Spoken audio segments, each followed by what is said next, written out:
창세기 13장 9절에서 창세기 13장 9절에서 13절입니다. 창세기 13장 9절에서 13절. 9절. 내 앞에 모든 땅이 있지 않냐. 나를 떠나기를 바란다. 만약 내가 좌하면 나는 우하게 만들 것이다. 그리고 만약 내가 우하면 나는 좌하게 만들 것이다. 본문의 내용은 앞에 아브라함과 롯이 재산이 많기 때문에 종들이 서로 싸움을 해서 싸우지 말자 해놓고 이제 나이가 많은 아브라함이 롯을 향하여 싸우지 않고 사는 방책을 내놓는 것입니다.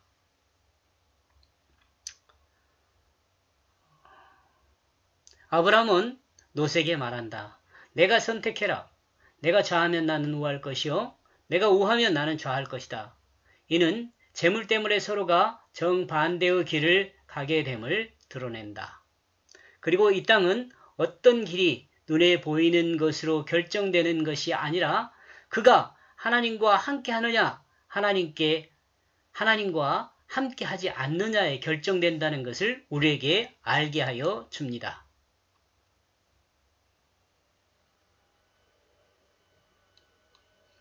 아브라함이 경험한 모든 내용을 롯도 경험한 것으로 볼 수 있습니다.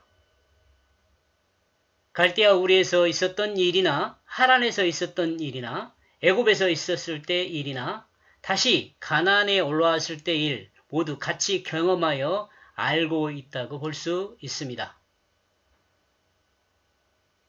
그러나 우리는 롯은 영적인 눈을 뜨지 못한 것으로 생각할 수 있습니다. 하나님과 함께하는 것에 대한 눈을 뜨지 못한 것으로 생각할 수 있습니다. 그러나 아브라함은 자신의 경험을 통해 하나님이 함께하는 것에 대한 영적인 눈을 뜨게 된 것을 생각할 수 있습니다. 하나님이 역사하는 것을 경험하고 그 하나님의 뜻을 경험한 내용이 축적된 것으로 생각해 볼 수 있습니다. 그리고 그 경험한 결과가 여기서 드러나게 된다고 봅니다. 그 결과가 본문의 내용이라고 봅니다. 아브라함의 마음에는 나는 하나님과 함께하면 된다는 마음이었을 수 있습니다.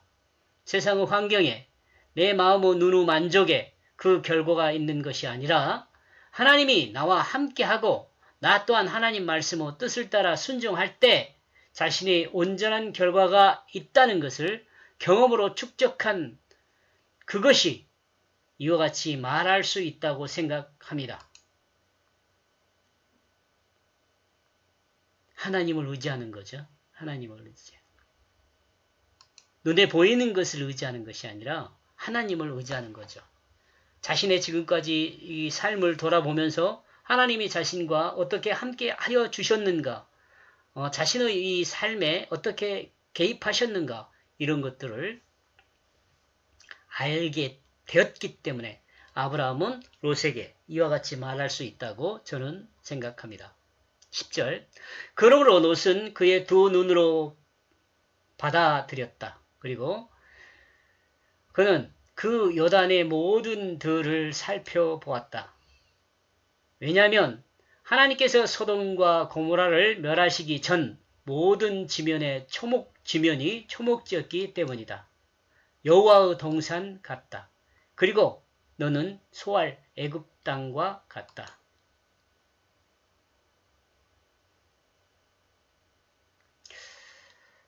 롯은 아브라함과 함께 살아온 경험을 통해 하나님을 경험한 것이 아니라 물질의 중요함을 알았을 수 있습니다. 그러므로 그는 눈에 보이는 땅을 선택했습니다. 롯의 눈에 요단들이 하나님의 동산과 같고 풍요로운 애굽의 작은 성읍과 같다고 보았습니다. 어쩌면 롯은 여기서 애굽을 꿈꿨을 수 있습니다. 애굽 왕을 꿈꿨을 수 있다는 생각입니다. 애굽 땅의 왕을 꿈꿨다는 말이 아니라 애굽의 왕처럼 자신도 그렇게 풍요로운 그 땅에서 살 수 있을 것을 상상해 보았을 수 있습니다.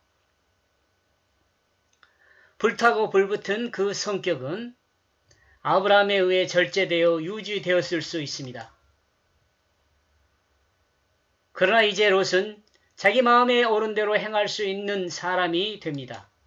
하나님의 간섭도 아브라함 간섭도 없는 세상이 자신만의 세상이 열리게 되는 것입니다. 아버지의 모습으로 자신을 간섭해 줄 수 있는 사람이 있다면 그는 좋은 삶을 사는 사람이 될 수 있습니다. 그리고 더 좋은 삶은 하나님의 간섭을 받으며 사는 사람입니다.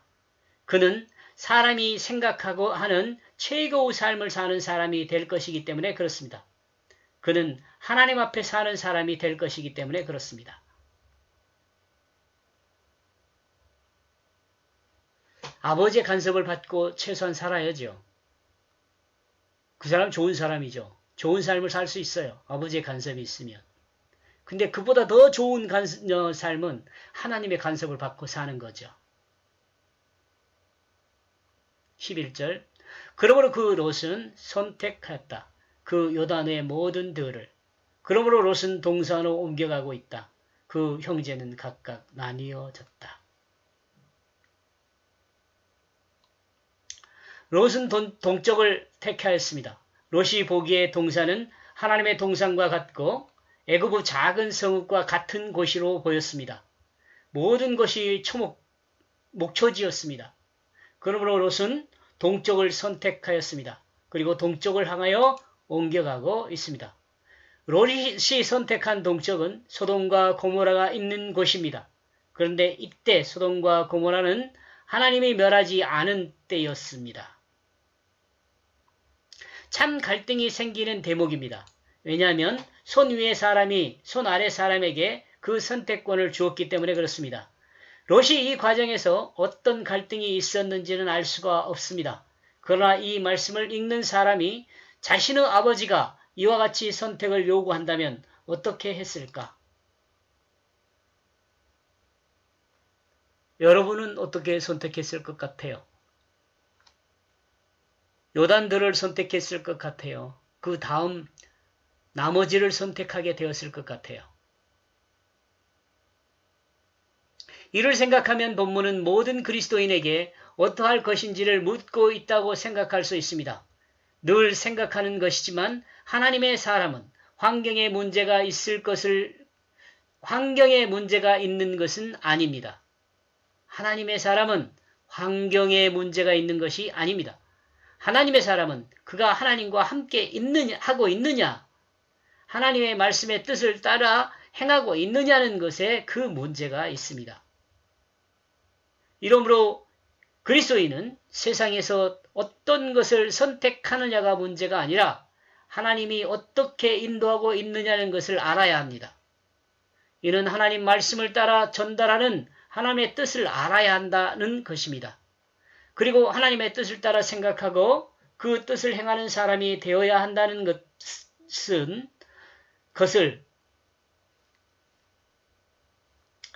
그 뜻을 따라 사람이 되어야 한다는 것입니다. 이와 같은 사람이 성령의 사람입니다. 하나님의 뜻을 행하는 사람, 곧 성령의 사람입니다. 참고로 하나님의 사람인 그리스도인이라면 그 마음의 기초가 뭐가 되어야 한다고요? 진실이 있어야 합니다. 이거 잊지 말아야 합니다. 그러므로 어떤 결정을 할 때 늘 자신에게 다음과 같은 세 가지 질문을 해야 한다고 생각을 해보았습니다. 첫째, 자신에게 물어봐. 어떤 삶을 결정할 때 자신에게 물어봐야 한다는 거예요. 진실한가? 너는 지금 그 일에 진실한가? 둘째, 너는 그 일에 자신을 내어줄 수 있는가? 이 내어준다는 말은 이는 자신의 생명을 내어주는 것과는 다릅니다. 이 자신을 내어준다는 것은 자신의 생명을 내어준다는 것으로 생각할 수 있는데 이는 그 일이 자신을 사용할 수 있도록 내어줄 수 있냐는 질문입니다. 조금 이해가 안 가면 화면을 정지를 하시고 한 번 더 이 부분을 읽어보거나 들어보시기 바랍니다. 이는 그 일이 자신을 사용할 수 있도록 내어줄 수 있느냐는 질문을 자신에게 해봐야 한다는 거죠. 이 말이 뭐냐면 사랑하는가라는 거. 셋째로 내가 하는 그 일이 섬김으로 드러나겠는가? 이렇게 물어봐야 한다는 거죠. 만약 여기에 예가 되면 그 일은 하나님이 인도하는 길이라는 것으로 나는 믿습니다. 여러분 어떻습니까? 성령의 인도하심이라고 하나님의 뜻이라고 나는 믿습니다. 이 사람이 어떤 일을 결정할 때, 그리스도인이 어떤 일을 결정할 때 진실한가, 사랑하고 있는가, 섬기는 힘으로 드러나는가, 이 세 가지를 물어봐야 한다는 거예요. 필요하다면 아브라함과 롯에게 대입하여 이 질문을 실험해 보기 바랍니다. 제가 친절하게 이 실험한 내용 한번 표를 만들어서 해봤습니다. 아브라함 진실한가? 예, 진실합니다. 정말 하나님을 믿음으로 이렇게 진실하게 말할 수 있어요. 자신을 내어주는가? 예. 롯의 선택 후를 선택하면서 자신의 일을 내어주죠. 섬김으로 드러나는가? 예. 롯을 섬길 뿐만 아니라 하나님을 섬기는 모습으로 드러나죠. 결과적으로 이것은 이렇게 행함으로써 하나님의 뜻을 순종할 수 있게 되는 겁니다. 롯을 한번 볼까요? 진실한가? 아마 개인적인 욕심이 있었을 수는 있지만 진실한 마음 그대로의 마음을 드러냈다고 봅니다. 진실합니다. 자신을 내어준가? 그렇지 않죠. 자신은 내어주지 않고 자신의 욕심을 채리죠. 섬김으로 드러나는가? 섬기기보다는 자신의 육체를 섬기는 자신의 모습으로 드러나죠. 그러면 이것은 결과적으로 뭐야? 육신의 정욕을 따름이 드러나는 거죠. 여러분이 어떤 일을 선택함에 있어서 이와 같이 한번 실험을 해보라는 거예요. 그리고 나서 하나님의 뜻에 순종하는 여러분과 내가 되어야 한다는 겁니다. 이것은 개인적인 생각일 수도 있어요. 12절. 아브라함은 가나안 땅에 거주하고 있습니다. 그리고 롯은 성읍 안에 거주하며 소돔까지 가는 동안 장막을 치며 옮겨갔습니다. 아브라함은 가나안 땅에 거주하고 있습니다. 이 가나안 땅은 하나님이 아브라함에게 주고 아브라함을 인도한 땅입니다. 그리고 기근이 극심하여 아브라함이 떠난 땅이었습니다. 떠났던 땅이었죠. 애굽으로. 그리고 다시 아브라함이 가나안으로 와서 가나안 땅에 지금 현재 거주하고 있습니다. 그리고 롯은 소돔까지 가는 동안 장막을 치며 옮겨갔지만 소돔에서는 성읍에 거주하고 있습니다. 그리고 아브라함은 가나안 땅에 들에 거주하고 있었습니다. 이는 아브라함은 아직 장막에 거주하고 있음을 드러냅니다. 장막에 거주하고 있음을 드러냅니다. 사실 그리스도인이 정착하여 거주할 곳이 이 땅이 아닙니다. 그리스도인이 정착하여 거주할 곳은 이 땅이 아니죠. 그리스도인이 거주할 영원한 하나님 나라가 정착하여 거주할 곳입니다. 그러므로 그리스도인에게 이 땅은 장막을 치며 옮겨가야 할 땅에 불과합니다. 그런데 그리스도인 중에 이것을 잊고 사는 사람이 많다는 것을 부정할 수 없습니다. 이 땅의 삶이 전부인 것처럼 사는 사람이 많습니다. 그러므로 결과적으로 믿지 않는 사람과 구분이 가지 않게 살아가는 거죠. 이러므로 교회엔 출석하지만 세상에선 전도의 대상이 됩니다. 이 말 이해하시겠죠? 참 쓸쓸한 이야기죠. 13절. 그리고 소돔 사람들은 사악하다. 여호와를 향하여 큰 죄인들이다. 롯이 장막을 치며 옮겨가 거하던 그 성읍 소돔에 대하여 설명하는 내용입니다. 롯의 두 눈에 좋아 보였던 그 요단들 안에 있는 그 소돔에 대한 이야기입니다. 이 소돔은 많은 설명이 필요 없습니다. 사악한 성읍이다. 이 결론 나버렸죠. 그리고 이 성읍이 사악한 이유는 하나님을 대적하고 있는 죄인의 성읍이라는 거죠. 사악한 성읍인데 이 성읍이 어떤 성읍이냐 설명하는 것은 하나님을 대적하는 죄인의 성읍이라는 거죠. 하나님을 대적한 성읍은 인간의 정욕을 따르는 자기중심인 이기주의의 성읍입니다. 물질 중심입니다. 그러나 하나님 말씀의 뜻을 따라 생각하고 말하고 행하는 사람은 인간뿐만 아니라 모든 피조물을 섬기는 사람으로 세워집니다. 예, 제가 소돔은 인간을 세우는 피조물을 섬기는 그 섬김의 사람이 없는 거죠. 그러나 하나님은 섬기는 사람과 하나님을 대적한 사람은 분명한 차이를 보인다고 드러냅니다.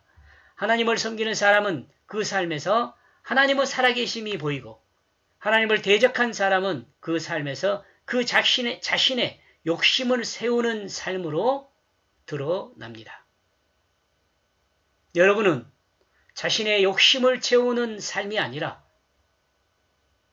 살아계신 하나님이 드러나는 삶이 되기를 축복합니다. 이 말씀의 중심 내용은 롯은 요단 들을 선택하여 동으로 옮겨가고 있다라고 정리해 보았습니다. 고맙습니다.